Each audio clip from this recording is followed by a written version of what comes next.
ചൂട് ചായക്കൊപ്പം ഒരു ചൂട് കട്ട്ലറ്റ് കൂടി ആയാലോ? അതും നമ്മുടെ നാടൻ കപ്പ കൊണ്ടുണ്ടാക്കിയ കട്ട്ലറ്റ്. കഴിച്ചിട്ടില്ലെങ്കിൽ ഈ റെസിപ്പി ഒന്ന് ട്രൈ ചെയ്ത് നോക്കൂ. വളരെ ഈസി ആയിട്ടുള്ള റെസിപ്പിയാണ്, എല്ലാവർക്കും ഇഷ്ടപ്പെടും. ഞാൻ കപ്പ വേവിക്കാൻ വെച്ചിരിക്കുകയാണ്.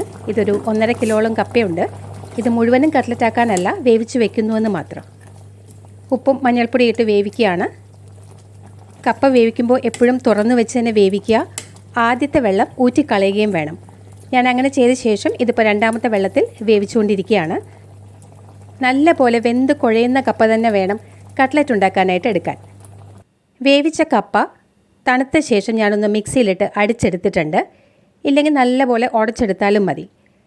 ഒട്ടും കട്ട വേണ്ട എന്ന് കരുതിയിട്ടാണ് ഞാനൊന്ന് മിക്സിയിൽ അടിച്ചെടുത്തത്. ഒരു പാൻ ചൂടാൻ വെച്ചിട്ടുണ്ട്. അതിലേക്ക് 2 ടേബിൾ സ്പൂൺ വെളിച്ചെണ്ണ ഒഴിച്ചു കൊടുക്കാം. വെളിച്ചെണ്ണ ചൂടാകുമ്പോൾ അതിലേക്ക് ഒരു സവാള പൊടിയായി അരിഞ്ഞത് ഇട്ട് കൊടുക്കുക. ഇതൊന്ന് വഴറ്റിയെടുക്കാനുള്ളതാണ്. പെരുംജീരകത്തിൻ്റെ സ്വാദ് ഇഷ്ടമുള്ളവർ ഒരു 2 ടീസ്പൂൺ പെരുംജീരകം കൂടി ചേർത്തോളൂ. കട്ട്ലറ്റിനൊരു പ്രത്യേക ടേസ്റ്റും മണവും ഒക്കെ ഉണ്ടാവും. അതിപ്പോൾ ഈ സവാളയുടെ കൂടെ തന്നെ ഇട്ട് വഴറ്റിയാൽ മതി. ഇനി നമുക്ക് അല്പം പച്ചമുളക് ചേർക്കാം.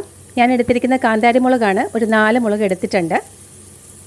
പച്ചമുളകിന് പകരം കിട്ടുമ്പോഴൊക്കെ ഞാൻ കാന്താരിയാണ് ഉപയോഗിക്കാറ്. അത് ആരോഗ്യത്തിന് കുറച്ചുകൂടി നല്ലതായതുകൊണ്ടാണ്. 2 തണ്ട് കറിവേപ്പില കൂടി പൊടിയായി അരിഞ്ഞ് ചേർത്തിട്ടുണ്ട്. ഇനി ഇതിലേക്ക് 1 ടേബിൾ സ്പൂൺ ഇഞ്ചി വെളുത്തുള്ളി പേസ്റ്റും. ഈ ഇഞ്ചിയുടെയും വെളുത്തുള്ളിയുടെയൊക്കെ ആ ഒരു പച്ചമണമൊക്കെ ഒന്ന് മാറി വരട്ടെ. അല്പം ഉപ്പ് ചേർത്ത് കൊടുക്കാം. സവാള വല്ലാതെ ബ്രൗൺ കളർ ആവേണ്ട ആവശ്യമില്ല. നല്ലപോലെ ഒന്ന് വാടി കിട്ടിയാൽ മതി. 1 ടീസ്പൂൺ ഗരം മസാലപ്പൊടിയാണ് ഇപ്പോൾ ചേർത്തത്. തീ വളരെ കുറച്ച് വെച്ചിട്ട് വേണം പൊടികൾ ചേർക്കാൻ. 1 ടീസ്പൂൺ കുരുമുളക് പൊടി കൂടി ചേർത്തിട്ടുണ്ട്. എല്ലാം കൂടി നല്ലപോലെ മിക്സ് ചെയ്ത ശേഷം കപ്പ ചേർത്ത് കൊടുക്കാം. കപ്പ ഇങ്ങനെ മിക്സിയിൽ അടിച്ചെടുത്തുകൊണ്ട് ഒരല്പം സ്റ്റിക്കി നേച്ചറാണ്. പക്ഷേ ഈ ഒരു പരുവത്തിൽ കിട്ടിയാലേ നമുക്കത് ഷേപ്പ് ചെയ്യാനൊക്കെ എളുപ്പമാവുകയുള്ളൂ. നല്ലപോലെ മിക്സ് ചെയ്തെടുക്കുക. ഇനി മിക്സ് ചെയ്യാൻ എന്തെങ്കിലും ബുദ്ധിമുട്ടുണ്ടെങ്കിൽ ചൂടാറിയ ശേഷം കൈ കൊണ്ടൊന്ന് കുഴച്ചെടുത്താലും മതി. കപ്പയിലെ വെള്ളം നല്ലപോലെ വറ്റിയിരിക്കണം. എന്നാലേ നമുക്ക് കട്ട്ലറ്റായിട്ട് ഷേപ്പ് ചെയ്യാൻ പറ്റൂ. ഇപ്പോൾ ചൂട് നല്ലപോലെ ആറിയിട്ടുണ്ട്. ഒട്ടിപ്പിടിക്കാതിരിക്കാൻ കയ്യിൽ ഞാനൊരല്പം വെളിച്ചെണ്ണ തേച്ചിട്ടുണ്ട്. നല്ലപോലെ ഒന്നുകൂടി കുഴച്ചെടുക്കാം. ഇനി നമുക്ക് കട്ട്ലറ്റിനുള്ള ബാക്കി ഒരുക്കങ്ങൾ ചെയ്യാം. ഒരു ബൗളിലേക്ക് 2 ടേബിൾ സ്പൂൺ കോൺഫ്ലവറും 2 ടേബിൾ സ്പൂൺ മൈദയുമാണ് ചേർക്കുന്നത്.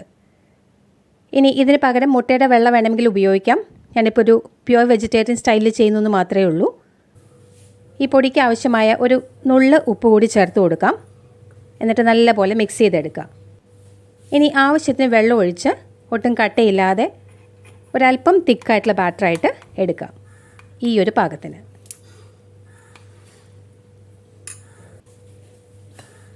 ഇനി ബ്രെഡ് ക്രംസും എടുത്ത് വയ്ക്കാം. ബ്രെഡ് ക്രംസ് ആവശ്യത്തിന് മാത്രം പ്ലേറ്റിലേക്ക് ഇട്ട് കൊടുക്കുക. ഇല്ലെങ്കിൽ എല്ലാം കൂടി ഒട്ടിപ്പിടിച്ച് ബുദ്ധിമുട്ടാകും. ഇനി അല്പം കപ്പയുടെ മിക്സ്ചർ ഒന്ന് ഉരുട്ടിയെടുക്കാം. ഒരു ബോളാക്കി ഇതുപോലെ എല്ലാം ബോളാക്കി വെച്ചിട്ട് ചെയ്യുന്നതായിരിക്കും കുറച്ചുകൂടി സൗകര്യം. ഇതുപോലെ ഒന്ന് ഷേപ്പ് ചെയ്തെടുക്കാം. ഏത് ഷേപ്പിൽ വേണമെങ്കിലും ചെയ്യാം. എന്നിട്ട് ആദ്യം മൈദയും കോൺഫ്ലവറും ചേർന്ന മിക്സ്ചറിൽ മുക്കിയെടുക്കുക. പിന്നീട് ബ്രെഡ് ക്രംസിൽ റോൾ ചെയ്തെടുക്കുക. എല്ലാം കൂടി ഒരുമിച്ച് ഷേപ്പ് ചെയ്തതുപോലെ റെഡിയാക്കി വെക്കുന്നതിനേക്കാൾ നല്ലത് ആദ്യത്തെ ഒരു ട്രിപ്പ് എണ്ണയിൽ ഫ്രൈ ചെയ്തെടുക്കാൻ പാകത്തിനുള്ള ഒരു 3-4 മാത്രം ആദ്യം റെഡിയാക്കി എടുക്കുക. എന്നിട്ട് ഫ്രൈ ചെയ്തെടുക്കുക. എണ്ണ ചൂടാവുന്നുണ്ട്. ഞാനിപ്പോൾ വെളിച്ചെണ്ണയാണ് ഉപയോഗിച്ചിരിക്കുന്നത്.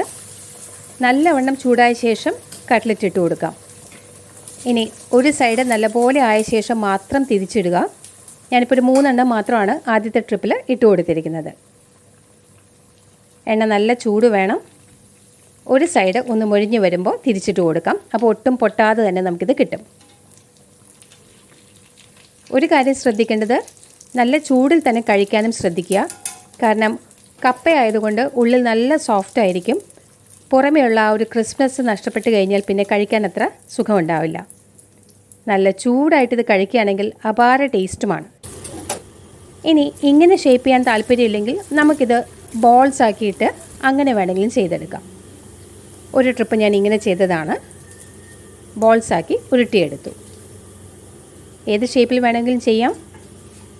നല്ല കരുകരുപ്പുള്ള പുറംഭാഗവും നല്ല സോഫ്റ്റായ ഉൾഭാഗവുമുള്ള ഈ കട്ട്ലറ്റ് ഇതുവരെ കഴിച്ചിട്ടില്ലെങ്കിൽ ഒന്ന് ട്രൈ ചെയ്ത് നോക്കൂ. ഈ റെസിപ്പി നിങ്ങൾക്ക് തീർച്ചയായിട്ടും ഇഷ്ടപ്പെടുമെന്ന് കരുതുന്നു. Thank you for watching.